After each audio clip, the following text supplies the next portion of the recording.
बस्ती पहुंचे जेपीसी के अध्यक्ष व बीजेपी सांसद जगदम्बिका पाल ने मुर्शिदाबाद की घटना को लेकर कहा, मुर्शिदाबाद की घटना बहुत दुर्भाग्यपूर्ण है। आज हिंदू लोग वहां से पलायन कर रहे हैं। जिस तरीके से वहां पुलिस के सामने भीड़ ने घुस करके एक हिंदू के घर में पिता पुत्र की हत्या किया, 16 पुलिस वालों को घायल किया, उसके बाद भी राज्य की सरकार कोई सख्त कदम नहीं उठा रही है। इससे साफ है कि यह स्टेट स्पॉन्सर्ड हिंसा हो रही है जो राज्य द्वारा प्रायोजित है और राज्य के द्वारा उनको संरक्षण मिल रहा है। चाहे बांग्लादेश हो, रोहिंग्या हो, वह उनको अपना वोट बैंक समझ रहे हैं। इस घटना के बाद दूसरी बार हाई कोर्ट ने हस्तक्षेप किया। इसके अलावा उन्होंने बाबा साहेब भीमराव के जन्म दिवस पर भारतीय जनता पार्टी द्वारा किए गए कार्यों की उपलब्धियां का बखान किया।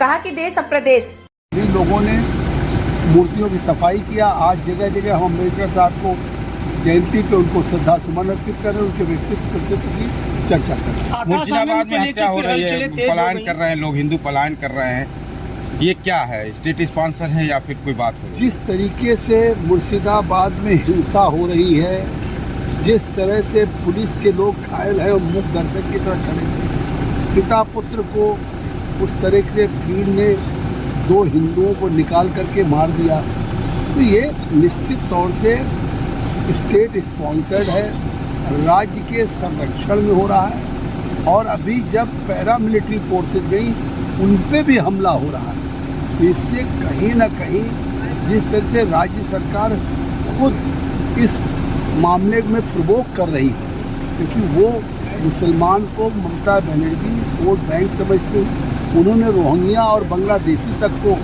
राशन कार्ड दे दिया है, निवास प्रमाण पत्र दे रहे हैं। तो ये अपने आप में जब भारत के संवैधानिक रूप से लोकसभा राज्यसभा से पारित होकर के महामहिम राष्ट्रपति की मंजूरी के बाद कानून बन गया है, और उसके बाद जिस तरह से वेस्ट बंगाल में बड़े पैमाने कहीं देश में नहीं हो रही और वहाँ पे हो रहा है, और हाई कोर्ट को हस्तक्षेप करना पड़ा, तब केंद्रीय बल गया है। नहीं तो शायद जिस तरह से लोग वहाँ भाग रहे हैं, नदी में कूद करके मालदा लोग चले गए हैं, अभी भी भीड़ उग्र हो रही है और राज्य सरकार